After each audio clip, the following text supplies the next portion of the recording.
Salut les amis et bienvenue sur Ballon Actu.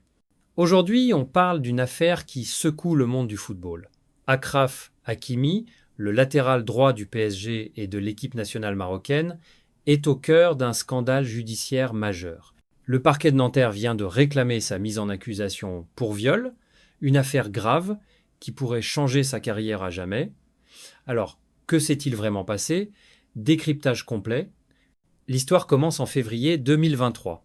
Achraf Hakimi, alors âgé de 24 ans, reçoit chez lui, à Boulogne-Billancourt, une jeune femme du même âge. Selon les accusations, c'est là que les faits reprochés auraient eu lieu. La plaignante accuse le joueur de l'avoir contrainte à une pénétration digitale non consentie.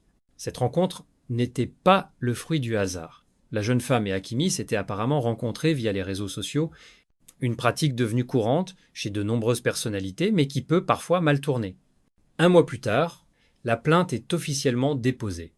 L'enquête judiciaire débute alors, plongeant le joueur dans une tourmente médiatique et juridique qui dure depuis plus d'un an et demi. Selon le dossier judiciaire, les faits se seraient déroulés au domicile du joueur. La plaignante affirme avoir été victime d'agressions sexuelles de la part d'Achraf Hakimi, qui l'aurait forcée à des actes qu'elle n'avait pas consentis. Le dossier mentionne spécifiquement une pénétration digitale imposée, constituant juridiquement un viol selon le code pénal français. Ces accusations sont extrêmement graves et passibles de 15 ans de prison maximum. L'enquête a révélé plusieurs éléments troublants. Des échanges de messages entre les deux protagonistes ont été analysés, ainsi que les circonstances exactes de leur rencontre et du déroulement de cette soirée fatidique. Les enquêteurs ont également cherché à établir un profil psychologique des deux parties impliquées afin de mieux comprendre la dynamique de cette rencontre qui a mal tourné. Depuis le début de cette affaire, Achraf Hakimi et son équipe d'avocats nient catégoriquement toutes les accusations. Leur stratégie de défense s'articule autour de plusieurs points clés. Premièrement, ils contestent la version des faits présentée par la plaignante. Selon eux, tous les rapports entre Hakimi et cette jeune femme étaient parfaitement consentis et consensuels. Deuxièmement, et c'est là que ça devient intéressant, la défense affirme que cette plainte serait en réalité une tentative d'extorsion. Ils soutiennent que la jeune femme aurait orchestré toute cette histoire dans le but de soutirer de l'argent aux joueurs du PSG. Cette ligne de défense n'est pas rare dans ce type d'affaires impliquant des personnalités fortunées. Mais elle est toujours délicate à manier, car elle peut être perçue comme une tentative de discréditer la victime présumée. L'avocat d'Hakimi a également souligné l'excellente réputation de son client, qui n'avait jamais été inquiété par la justice auparavant, et qui jouit d'une image positive dans le monde du football. Après plus d'un an d'enquête, l'affaire vient de prendre un tournant décisif. Le parquet de Nanterre a récemment demandé la mise en accusation d'Achraf Hakimi devant la cour criminelle. Cette décision du parquet signifie que les magistrats estiment qu'il y a suffisamment d'éléments pour justifier un procès.